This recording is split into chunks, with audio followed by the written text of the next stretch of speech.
ब्रह्म मतलब जैसे कि निराकार, ईश्वर, सब लोग आम बोलचाल की भाषा में ईश्वर बोलने में आता है अधिक। तो ईश्वर शब्द से तो आप भगवान समझ लेते हो, हालांकि उससे भी आप निराकार ही समझते हो, लेकिन ब्रह्म शब्द कठिन लगने लगता है। मगर ब्रह्म और ईश्वर बात तो एक ही है, उसी परम सत्ता के लिए संबोधित किया जा रहा है। तो ब्रह्म जो है वो सत्य है, मतलब ईश्वर ही सत्य है।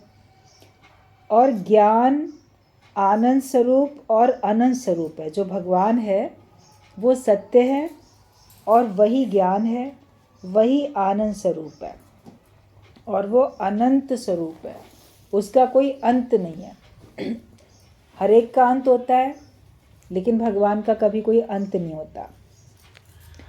और ये सब जो हैं ये उनके गुण नहीं कहे जाएंगे कि सत्य को गुण कह दिया जाए, ज्ञान को गुण कह दिया जाए, या आनंद स्वरूप को या अनंत स्वरूप को उसका गुण कह दिया जाए। ये गुण नहीं कहे जाएंगे, बल्कि ये भगवान की सत्ता कही जाएगी। जैसे भगवान ही है, परमात्मा की ही सत्ता है वो। गुण व्यक्ति से फर्क होते हैं वो उसमें वो धारण करता है, लेकिन एक है कि उसी का अपना ही स्वरूप है, वो मुझसे अलग नहीं है। हमने बाहर से किसी चीज़ को धारण नहीं किया या अंदर से किसी चीज़ को प्रकट नहीं किया, वो तो टोटल हमारा स्वरूप है ही है। तो भगवान जो है सत्य स्वरूप है, सत्य और भगवान अलग अलग नहीं। आनंद स्वरूप है, आनंद और भगवान अलग अलग नहीं है। और वो अनंत स्वरूप है, जैसे उसका कोई अंत नहीं है। आदि नहीं है तो अंत भी नहीं है। जिसका आदि होता है उसका अंत होता है, जिसकी शुरुआत होती है तो उसका अंत भी होता है, जिसका जन्म होता है तो उसका मरण भी होता है। लेकिन ये तो परमात्मा का की जैसे सत्ता ही है। कोई भी गुण वस्तु को सीमा विशिष्ट करते हैं, और गुण नित्य भी नहीं है, क्योंकि गुणों की क्षय और वृद्धि होती रहती है, इसलिए वे गुणातीत है। भगवान जो है वो गुणातीत है। भाई गुण कभी कम होंगे, कभी ज़्यादा होंगे, और गुण जो है वो हमको एक सीमा में बांध देते हैं। ये इसका गुण है, ये उसका गुण है, ये उसका गुण है, तो वो हमको फिर भी एक हद में, लिमिट में बांधते हैं। मगर भगवान तो सारी सीमाओं से परे है, असीमित है वो। और गुण में कभी कमी कभी ज़्यादा ऐसी देखी जाती है उसकी स्थिति। तो भगवान गुणातीत होते हैं और सर्वातीत होते हैं, सबसे अतीत हैं। और हर प्रकार के गुण से और हर प्रकार के जो भी संबंध हैं वो सबसे वो अतीत होते हैं, सबसे न्यारे। ना वो रजोगुण में बंधे, ना वो तमोगुण में, ना वो सतोगुण में। और तमोगुण के जो स्वरूप बताए गए, रजोगुण के जो स्वरूप बताए गए, सतोगुण के जो स्वरूप बताए गए, उनमें भी भगवान बंधता नहीं है। उसका जो भी है वो उसकी अपनी सत्ता में है, वो उसका स्वाभाविक लक्षण है, जो कि उसमें होगा ही होगा। उसको अलग से कहीं धारण नहीं करना पड़ेगा। जीव को अलग से गुण धारण करने पड़ते हैं, या अपने अंदर गुणों को उसको प्रकट करना पड़ता है। अच्छी परिस्थिति होती है तो उसके सद्गुण प्रकट हो जाते हैं, बुरी परिस्थिति आती है तो उसके दुर्गुण प्रकट हो जाते हैं। दोनों ही विद्यमान रहते हैं उसमें, या कभी बढ़ जाते हैं, कभी घट जाते हैं। कभी देखो, कभी आपका मन बहुत लगेगा भगवान की भक्ति में, ज्ञान में, अच्छे कार्यों में, सात्विक सतोगुणी कर्म में आपका मन लगेगा, सत्कर्मों में। और कभी कम मन लगेगा, कभी नहीं मन लगेगा। तो ये उतार चढ़ाव जीव में आते हैं, लेकिन भगवान में कोई इस प्रकार का उतार चढ़ाव नहीं आता है। तो भगवान को इसीलिए नेति नेति मात्र कहा जा सकता है, मतलब उन तक कोई पहुंच नहीं सकता। जैसे हम उन तक उनको जान नहीं सकते और उन तक हमारी पूरी पहुंच नहीं है। उनके पूर्ण स्वरूप की उपलब्धि होने पर यह कहना भी नहीं बनता, क्योंकि उस समय द्वैत भाव लुप्त हो जाता है। तब बोले कौन? जो भगवान को जान लेता है या उसमें उसकी स्थिति बन जाती है, तो फिर बोले कौन? बोलने वाला भी तो गुम हो चुका। जब तक हमारे अंदर द्वैत है तब तक हम बोल रहे हैं, लेकिन जब द्वैत का नाश हो चुका तो बोलने वाला भी गुम हो गया।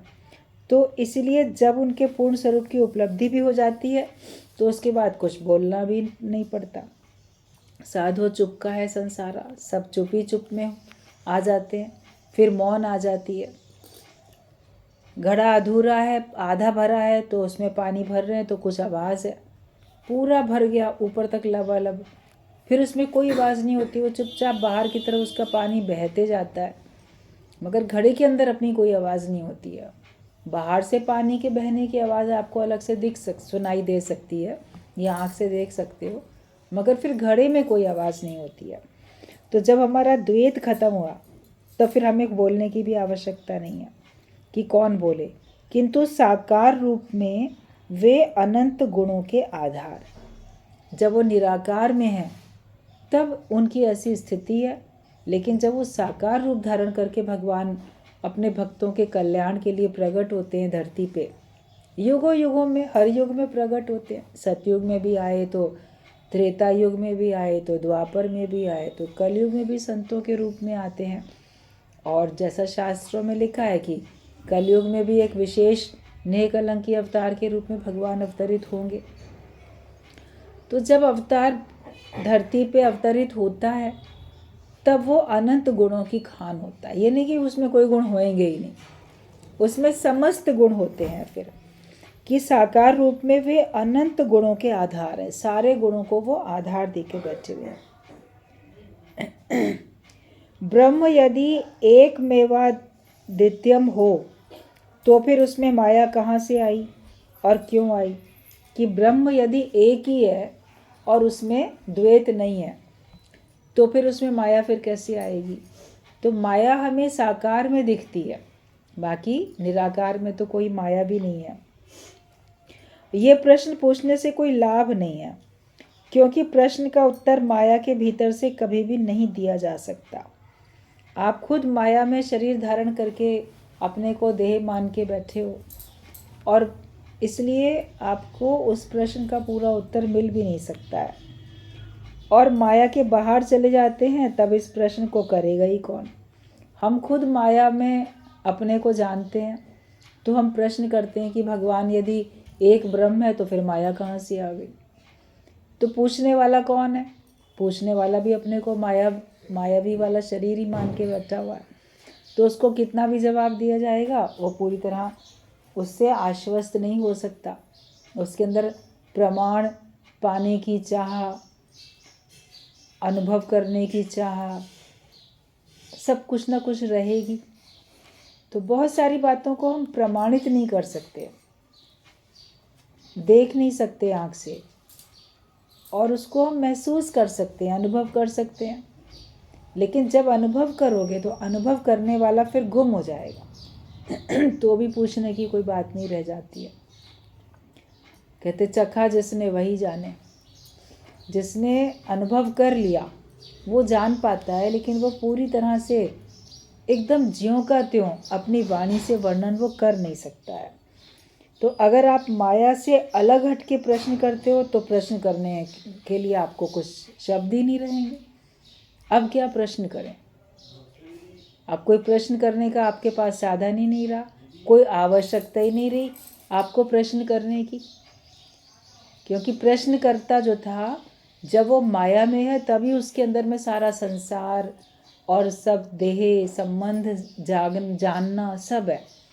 लेकिन जब वो खुद माया रहित हो जाता है मतलब वो अपने को निराकार में टिका लेता है, तब तो एक ही एक है, वो द्वैत उसमें है ही नहीं। एक भजन आता है, जहाँ तक जाती दृष्टि है, जहाँ तक फैली सृष्टि है, सर्व मम रूप है। जब आपकी वो स्थिति बन जाती है, अभी तो केवल भजन सुनते हो या भजन अपने मुख से गा भी लेते हो, सुनना और गाना इन दोनों का होते होते जब आपका उसमें अनुभव हो जाए, आपकी वो स्थिति बन जाए कि सचमुच में आपको मेरे अपने अतिरिक्त कुछ दिखाई नहीं देता है, तो द्वैत कहाँ रहा फिर? मैं ही मैं सब में समाया हूँ। वो मैं देह की नहीं होती, वो मैं उस तत्व की होती है, उस आत्मा की होती है। और आत्मा सो परमात्मा, स्वयं में अपने को अनुभव करते हो आत्मा, और पर में भी वही आत्मा है। आपसे अलग भी जो कुछ है वो भी वही सेम एक ही आत्मा है, तो उसमें कोई अंतर है ही नहीं। जब वो स्थिति आपकी बन जाती है तो आप अशब्दी ब्रह्म पद में पहुंच जाते हो। फिर आपके अंदर में कोई शब्द नहीं रहता है। शब्द तभी तक है जब तक आपके अंदर में द्वैत है और आपको संसार का कारोबार चलाना है, तब तक आपके पास शब्द हैं। लेकिन जब आपको संसार का कारोबार नहीं चलाना होता है कुछ भी, तो आपके उसके शब्द भी गुम है।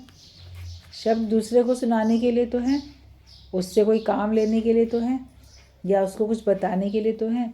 लेकिन जब दूसरा है ही नहीं, आप बिल्कुल अकेले हो, बाहर से भी आप मान लो एकांत में हो, अंदर भी आपके अंदर में एकांत है। जो एक तुम अपने को मानते थे उसका भी अंत हो चुका है। फिर आप मन में भी कौन से शब्द दोहराओगे? किससे बातें करोगे मन ही मन में? या बाहर भी कोई नहीं है, किससे बात करोगे? तब तो अशब्दी ब्रह्म पद में आप पहुंच जाते हो। तो जब तक द्वैत है तभी तक प्रश्न है, और जब आप माया से बाहर चले जाते हो तब प्रश्न को करेगा ही कौन? उसके लिए इस समय माया नाम की किसी वस्तु का अस्तित्व ही नहीं रहता। माया है कहाँ? कहते ब्रह्म विचार कीजिए तो जगत है कहाँ।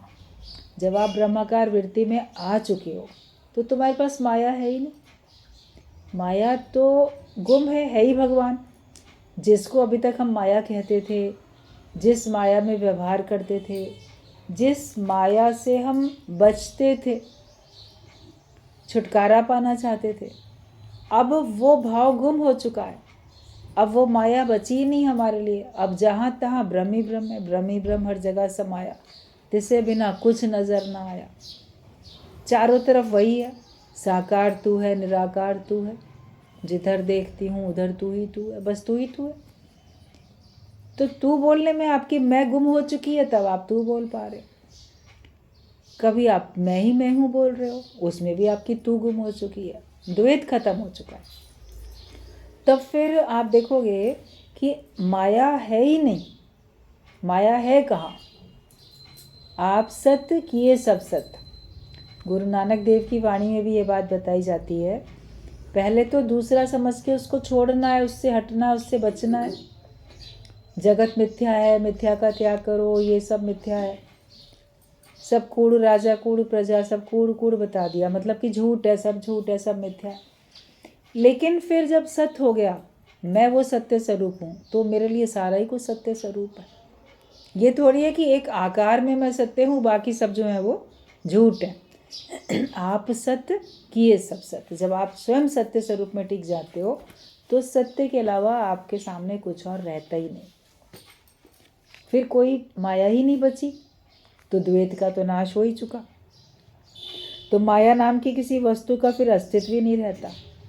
तब दृष्टा दृश्य भाव नष्ट होकर एकत्व मात्र का अनुभव होता है।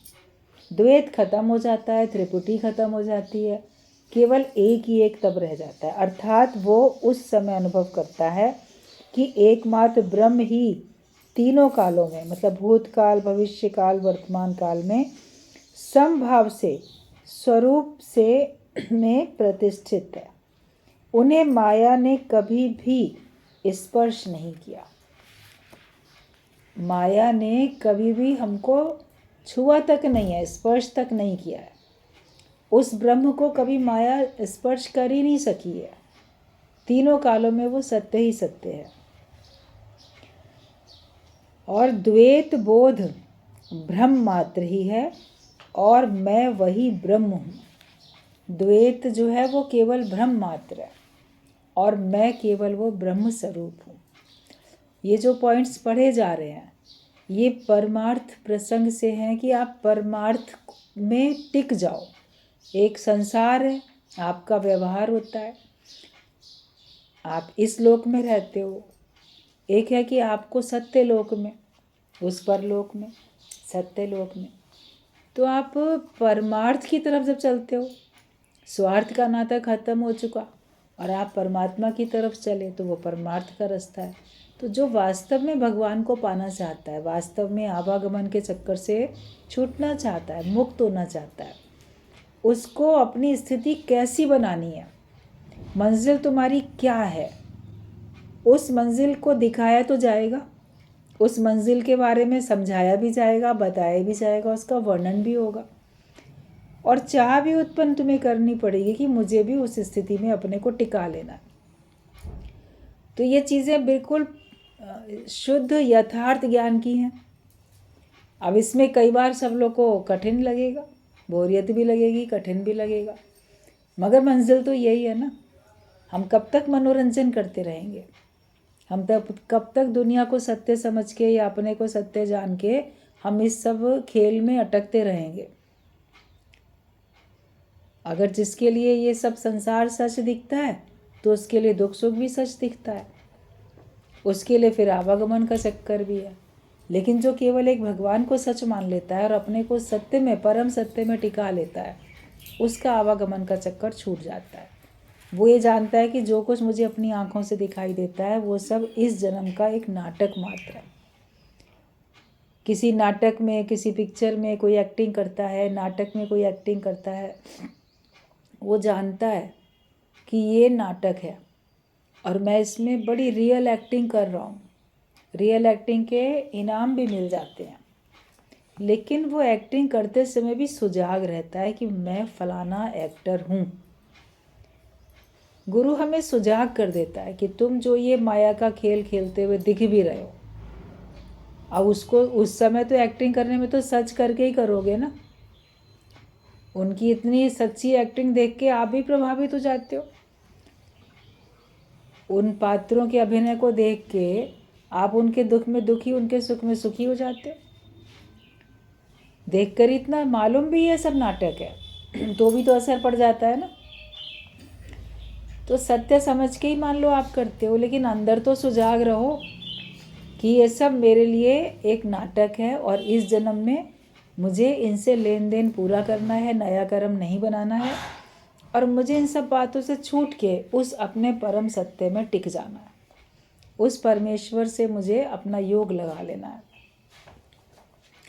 तो हम जब इस तरह का अपना भाव रख लेंगे तभी तो हमारा परमार्थ सिद्ध होगा ना। आपका व्यवहार भी सिद्ध हो जाए, आपका परमार्थ भी सिद्ध हो जाए। दोनों बातों के लिए गुरु हमको सुजाग करते हैं, सावधान करते हैं, युक्तियाँ बताते हैं। और मनुष्य क्या करता है कि परमार्थ की तरफ विशेष ध्यान नहीं देता। वो अपने जहाँ पे स्वार्थ के नाते हैं उन्हीं में सब सहूलियतें ढूंढने में लगा रहता है। यहाँ सुख रहे या सुविधा रहे, सब आराम से काम होता रहे, कोई दिक्कत ना हो, कोई परेशानी ना हो। तो उन्हीं सुविधाओं में और सहूलियतों में अगर आपका मन लगा रहेगा तो पता नहीं कितने जन्म बीत जाएंगे। परमात्मा तक पहुंचने के लिए उपरामता तो ज़रूरी है, ऊपर तो उठना पड़ेगा, ऊंचा तो होना पड़ेगा। जितनी जल्दी हो जाओ उतना अच्छा है, वरना बहुत जन्म से प्रयास करते आए थे लेकिन वो प्रयास आपका थोड़ा मंद था, धीमा था, धीमी गति से चाल में, धीमी चाल में चल रहे थे, इसीलिए अभी तक मंजिल पे पहुंच नहीं पाए। तो अब आपको अपनी चाल थोड़ी तीव्र कर लेनी चाहिए। कभी कभी आपकी ट्रेन किसी कारण से लेट हो जाती है, कोई विघ्न बाधाएं आ जाती हैं, किसी भी कारण से लेट हो जाती है ट्रेन। कहते अरे इतनी लेट हो गई, अब ये टाइम से ना हमारे जिस स्टेशन पे हमको जाना था पहुंच नहीं पाएगी। फिर क्या पता चलता है ट्रेन ने ना कवर कर लिया बहुत सारा रास्ता। इसने लेट तो चल रही थी लेकिन रास्ते में ये थोड़ा स्पीड इसने तेज़ करके कई घंटे तो इसने कवर कर लिए, तो अब टाइम से पहुंच गई। तो तुम्हारी भी ट्रेन लेट हो गई थी, तो अब तो स्पीड अपनी बढ़ा लो, अब तो अपना जो डिले हो गया था उसको कवर करो, ताकि ये जन्म छूटने से पहले पहले, इस जन्म का अंत होने से पहले पहले, मृत्यु आने से पहले पहले अपनी मंजिल पे पहुंच तो जाओ, सही समय पे पहुंच जाओ। वरना फिर न जाने एक के बाद अनेक, पता नहीं कितने चक्कर लग जाएंगे। जो मेहनत इस जन्म में गुरु हमारे साथ करते हैं, ज़रूरी नहीं है कि अगले जन्म में सेम ऐसा संजोग आपको बनी के मिल ही जाए। अभी तो मनुष्य जन्म भी है, सत्संग भी मिल रहा है, गुरु का संग भी है, वो हमारे पे ध्यान भी दे रहा है, और थोड़ा बहुत आपको माया की तरफ से भी थोड़ी सी सहूलियत, अवसर मिला हुआ है सत्संग में आने का। ज़रूरी नहीं कि हर बार ऐसा संजोग बने दुर्लभ संजोग होता है ये। भगवान कृष्ण ने कहा है कि योग भ्रष्ट वाला भी जो जन्म होता है वो भी अति दुर्लभ है, सरलता से थोड़ी होता है। आप सोचते हो कि इस जन्म में योग नहीं लगेगा, प्रयास करें अगले जन्म में लग जाएगा, लेकिन वो बड़ा दुर्लभ होता है जब आपका सारा कुछ सही सही सारा संजोग वैसे बन जाएं और आप जो हो मंजिल को प्राप्त कर लो। तो अपने लिए अपना अच्छा संजोग आपको खुद ही बनाना है, मेहनत करनी है। सुस्ती और आलस्य में अपना समय हमको गंवाना नहीं चाहिए। तो ये तो आपको अपना निश्चय करना ही पड़ेगा कि मैं वही भ्रम में ना पड़ के मैं वही ब्रह्म स्वरूप, वरना मैं उसी भ्रम में पड़ा रहता हूँ कि मैं देह हूँ। इस गलत फहमी में कितने जन्म बीत गए आपके, पता ही नहीं है कितने जन्म बीत गए हैं। तो ये हमेशा समझो, ये अनुभव करो कि मैं वो ब्रह्म हूँ, मैं वो ब्रह्म हूँ जिसको तीनों कालों में कभी माया ने स्पर्श किया ही नहीं है। आप बोलो कि पहले मैं माया में रहता था, अब माया में नहीं रहता हूँ, मतलब भूतकाल में तुम माया में थे, वर्तमान में नहीं रहते हो, भविष्य में पता नहीं हम माया में फिर ना चले जाएं। स्थिति यही होती है ना, पहले तो पूरे माया में थे, अब ज्ञान सुन के अभी तो ऐसा सोचते हैं, आगे का पता नहीं, आगे क्या पता मन कहाँ बहक जाए। तो तुम ब्रह्म स्वरूप अभी बने नहीं हो, अभी भ्रम में पड़े हो, द्वैत में हो।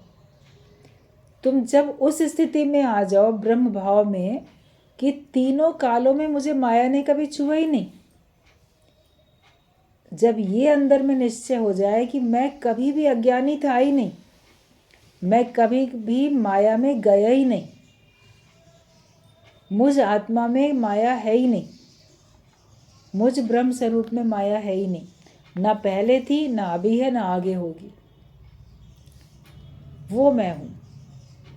तो ये तो तुम्हें मेहनत करके अपनी स्थिति बनानी पड़ेगी ना। ऐसे सुन के तो लगेगा कोई बहुत कठिन सी बात है, हम नहीं कर पाएंगे ऐसा। तो जब तक अपने को देह मान के बैठे हो वास्तव में नहीं कर पाओगे। गुरु तो हमें ऊंचे से ऊंची बात बताए, वो हमको छोटी छोटी बातों में उलझा के नहीं रखेगा, वो हमको ऊंची से ऊंची बात बताएगा। और जो गुरु के उपदेशों में अकपट श्रद्धा और विश्वास रखकर उन्हें ठीक बतलाए अनुसार प्राणपण से पालन करने की चेष्टा करता है और गुरु की प्रसन्नता के लिए उनकी सेवा आदि करने को तत्पर रहता है, वही यथार्थ शिष्य है। तो गुरु तो हमको वही ऊंची बात बताएगा ही बताएगा, वो हमारी स्थिति हो या ना हो। कई बार आपको लगेगा बड़ी ना पीएचडी की बात बताई जा रही है, हम तो अभी क्लास 1 में 2 में ही पढ़ते हैं। तो तुम बैठे ही पीएचडी वाली क्लास में हो तो तुमको वही बात बताई जाएगी, हम तुमको लो लेवल की बात बताएंगे ही क्यों। तुमको समझनी है तो समझो, नहीं समझनी है तो तुम उठ के या तो चले जाओगे या समझने की चेष्टा करोगे। आज समझ में नहीं आएगा तो कुछ साल बाद समझ में आ जाएगा। लेकिन ये है कि किसी दूसरे को समझ में नहीं आता है, इस वजह से कोई कम थोड़ी बताना शुरू कर देंगे। अभी कोई सच्चा हीरा बेचता है, किसी की दुकान है, मान लो ज्वेलर है कोई, वो सच्चे हीरो का व्यापारी है।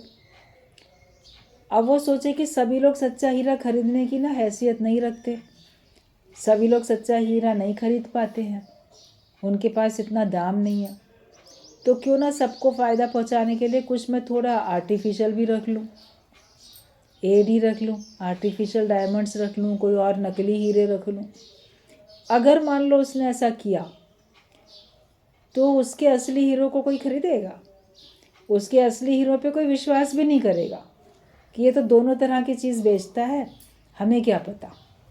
जहाँ आर्टिफिशियल मिलता है वहाँ सिर्फ आर्टिफिशियल ही मिलता है, वहाँ असली नहीं मिलता।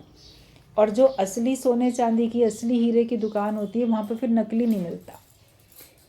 आप दुकानदार से कहो भी देखो मेरी जेब में इतने पैसे नहीं है, थोड़ा सस्ते दाम वाला आर्टिफिशियल टाइप का ऐसे दिखा दो, बोलेगा हमारे यहाँ नहीं मिलता, कहीं और जाओ, किसी और दुकान में जाओ, यहाँ तो तुमको असली ही मिलेगा। खरीदने की हैसियत हो तो खरीदो, न तो केवल देख के सैर करके चले जाओ, जब दाम हो तब आना और ख़रीद लेना। तुम्हारे कारण से वो नकली हीरे रखना शुरू थोड़ी कर देगा।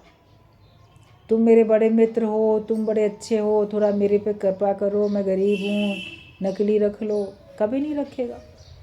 तुम्हारा कोई सगा संबंधी भी होगा ना, तो भी तुम्हारे कहने से अपनी दुकान में वो दोनों तरह की चीज़ें, दोनों तरह का माल नहीं रखेगा। असली रखना है तो असली रखेगा, नकली रखना है तो नकली रखेगा। तो गुरु के पास तो है सत्य का असली ज्ञान। तुमको दाम चुकाने की हैसियत नहीं है तो तुम्हारे कारण से वो तुमको लो लेवल की बातें थोड़ी बताएगा कि नहीं थोड़ा घर गृहस्थ में सुखी रहने की कला सिखा दो, थोड़ा ये कर दो, थोड़ा वो कर दो, मुक्ति का ज्ञान मत बताओ, हमें तो सुखी रहने का ज्ञान बता दो। वो नहीं बताएगा।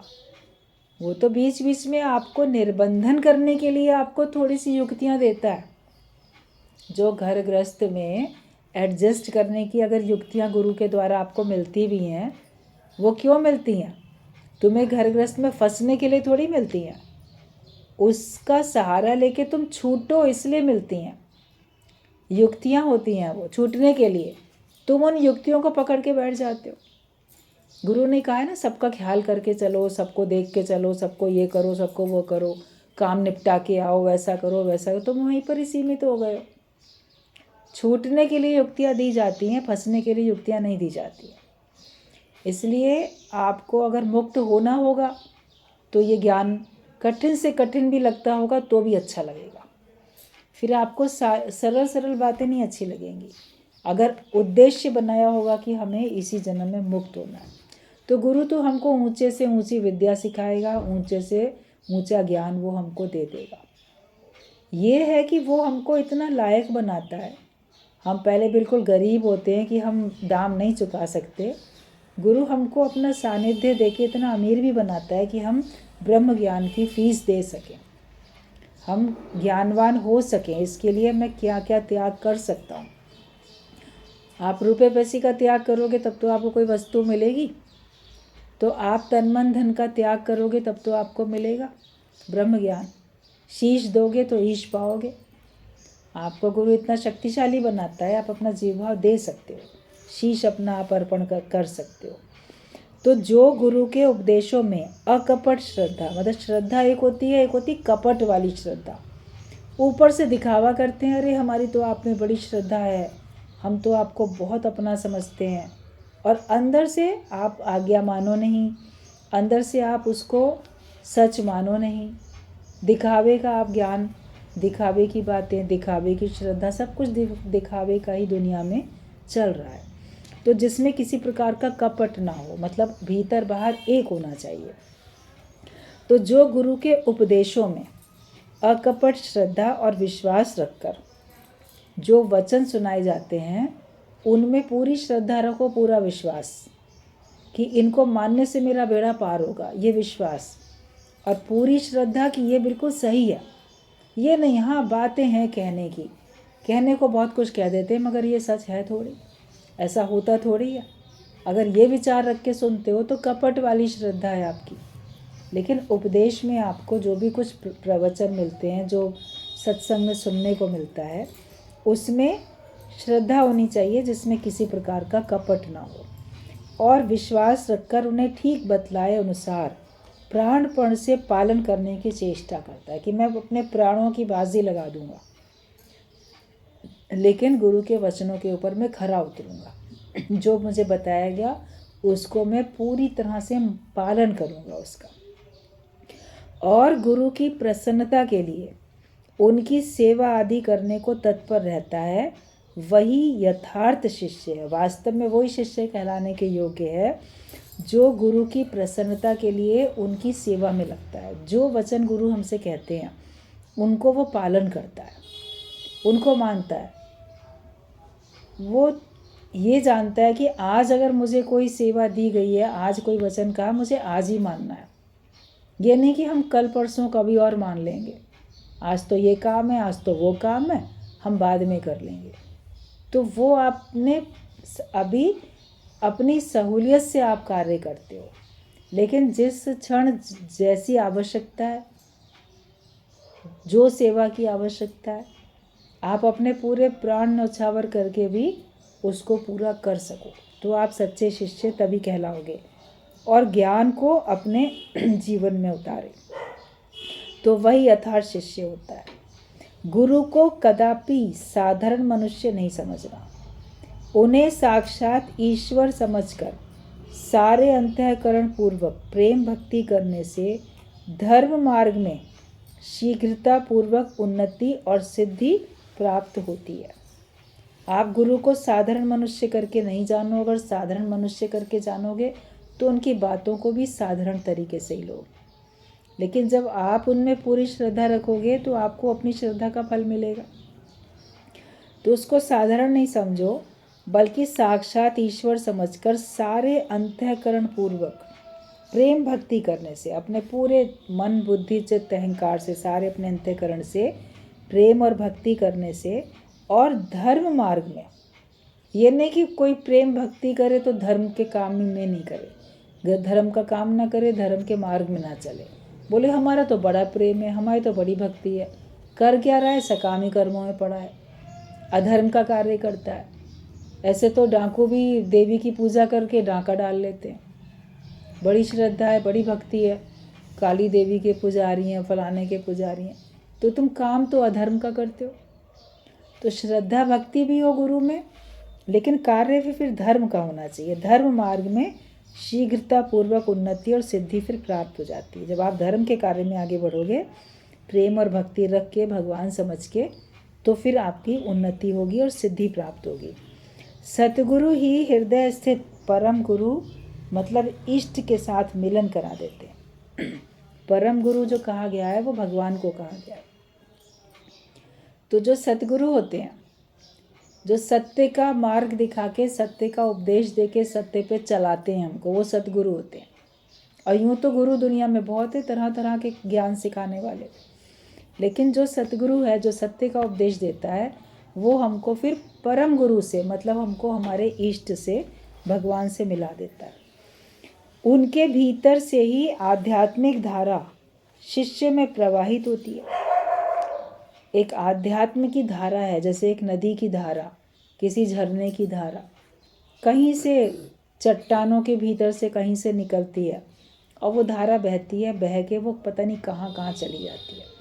तो गुरु के हृदय से वो आध्यात्म की धारा वाणी के द्वारा मिलती है, और वो हमारे हृदय तक पहुँच जाती है।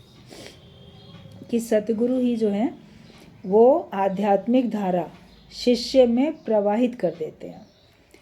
और तो क्या, गुरु कृपा से संपूर्ण अभीष्ट ही प्राप्त हो जाता है। पर शिष्य को भी उसी तरह का उपयुक्त अधिकारी होना चाहिए। गुरु तो पूर्ण है, वो हमको सब कुछ दे सकता है, दे रहा है, लेकिन शिष्य को भी तो उसका पूरा अधिकारी होना चाहिए ना। इस लायक बनो। अधिकारी का मतलब है कि आप लायक बनो, कि तुम उस कृपा को पाने के लायक हो, उस कृपा को पाने के तुम योग्य हो, अधिकारी हो, तब तो तुमको मिलेगा। तुम्हारा अधिकार ही नहीं है उस योग्यता को पाने का, तो फिर तुमको मिलने वाला भी नहीं है। तो तुमको पूरा अधिकारी होना है। मन वाणी शरीर की पवित्रता, ज्ञान भक्ति मुक्ति लाभ के लिए शीघ्र व्याकुलता, विषयों में वितृष्णा और अदम्य उत्साह और अध्यवसाय चाहिए।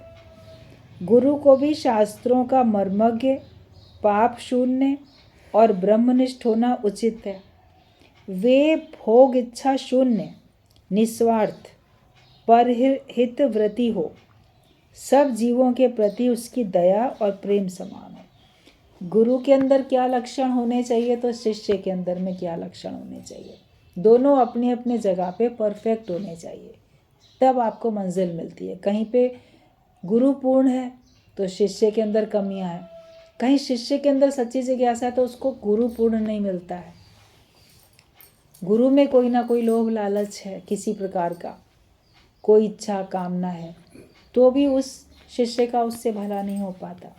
तो दोनों में ही जो जो होना चाहिए वो पूरी तरह से होना चाहिए। मतलब कि जो मन वाणी शरीर की पवित्रता हो, ज्ञान भक्ति और मुक्ति लाभ के लिए तीव्र व्याकुलता। मुझे तीव्र व्याकुलता हो कि मुझे ज्ञान पूरा मिल जाए, मुझे भक्ति पूरी मिल जाए और मुझे मुक्ति भी मिल जाए इसी जन्म में। और जितने भी विषय हैं उन सब में जैसे हमारे अंदर में ऐसा भाव हो कि मुझे पसंद नहीं है वो, एक होती है बड़ी उनको पाने की लालसा होती है, उनके प्रति तृष्णा बनी रहती है, मगर उसका विपरीत है कि वितृष्णा, कि मुझे बिल्कुल नहीं चाहिए वो। जैसे कोई चीज़ हमको पसंद नहीं आती है, एक तरीके से कह सकते हो किसी चीज़ से हमको बड़ी घृणा सी है, हमें नहीं चाहिए वो चीज़। तो ऐसा विषयों के प्रति ये भाव होना चाहिए कि वो चाहे दुनिया के लिए कितने भी अच्छे हों, लेकिन मुझे नहीं चाहिए, मेरा मन उन विषयों में ना जाए।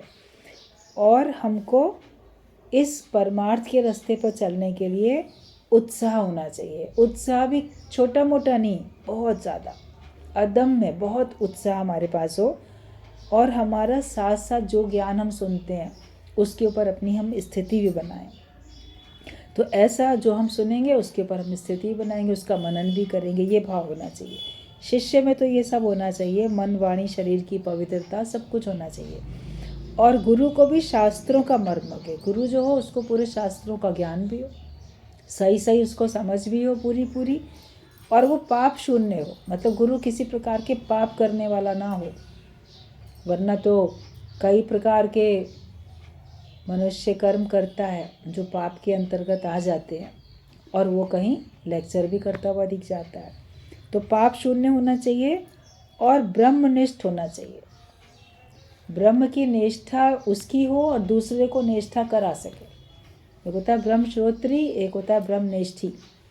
तो ब्रह्मश्रोत्री की ब्रह्म के बारे में वो सुनता है और ब्रह्म के बारे में वो सुना सकता है। लेकिन होता है ब्रह्मनिष्ठी, जिसकी ब्रह्म में अपनी निष्ठा, अपनी स्थिति है, और दूसरे को भी वो ब्रह्म में निष्ठा करा सकता है। ब्रह्म के बारे में सुना सब सकते हैं, लेकिन अगले को ब्रह्म में निष्ठा करा कोई पाता है, कोई कोई करा पाता है।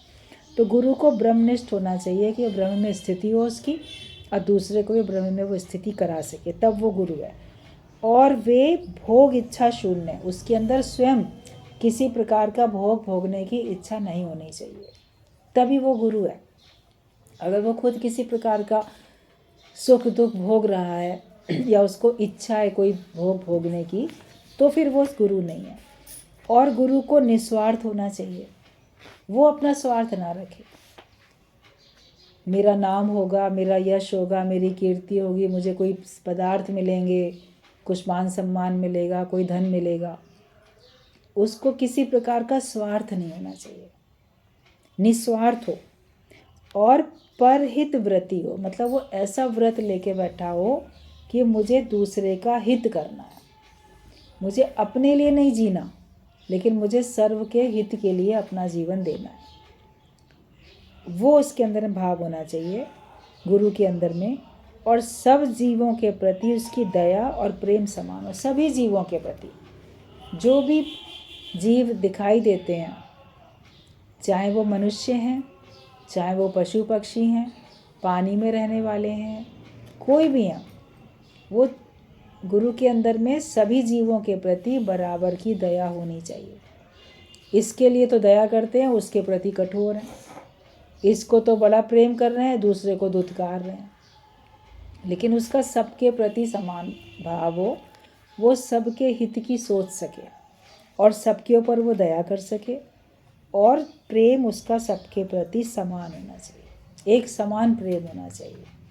अगर ये गुण है तब वो सही सही में गुरु है, और तभी, और जब शिष्य में वो सब गुण हैं तो वो सही सही शिष्य है। तब जब ऐसे सच्चे गुरु के साथ सच्चे शिष्य का जब आमना सामना होता है और वो उनसे ज्ञान सुनता है और वो उसको ज्ञान सुनाता है, तब उनको योग लग जाता है और वो अपनी मंजिल पे पहुंच जाता है शिष्य। और गुरु तो अपनी मंजिल पे है ही पहुंचा हुआ, वो सबको मंजिल पे पहुंचाता रहता है। तभी एक भजन की लाइन आती है, कुछ ऐसे सतगुरु होते हैं जो मंजिल तक पहुंचाते हैं। कोई कोई ऐसे गुरु होते हैं जो आपको मंजिल तक पहुंचाते हैं, वरना राह में भटकाने वाले बहुत होते हैं, या थोड़ा सा मार्ग दिखा के आपको छोड़ देने वाले बहुत होते हैं। खुद ही भटक रहे हैं मार्ग दिखाने वाले, जो खुद ही भटक रहे हैं वो दूसरे को क्या मार्ग दिखाएंगे। अपने मंजिल पे पहुंचो, और उसके लिए आप तो गुरु को नहीं पहचान सकते, आप सच्चे गुरु की तलाश भी नहीं कर सकते, आप सच्चे गुरु को ढूंढ भी नहीं सकते, लेकिन आप अपने अंदर तो सच्चाई भर सकते हो। अपनी भावना को तो सच्चा कर सकते हो, अपने अंदर तो सच्चाई भर सकते हो। अगर आप अपने ऊपर कृपा करो, दूसरे को आप नहीं जान सकते, नहीं पहचान सकते, ना ढूंढ सकते हो, लेकिन अपनी चाह को तो सच्चा बना सकते हो। अपने अंदर सच्चाई भरो तो सच्चे को सच मिल जाता है। फिर कोई दोष किसी दूसरे पे ना लगाए कि मुझे नहीं सच मिला। आपने सच को पाना चाहा तो आपको अवश्य मिला, और पाना चाहोगे तो अवश्य मिलेगा। तो अपने को आप सत्य की तरफ लेके जाओ, अपने को सत्य में टिकाओ, अपनी चाह में सच्चाई भरो कि इसी जन्म में ही प्रभु को पाके रहना, तो फिर आप ज़रूर भगवान को पा सकते हो। सच चाहोगे तो सच तुमको मिलता जाएगा।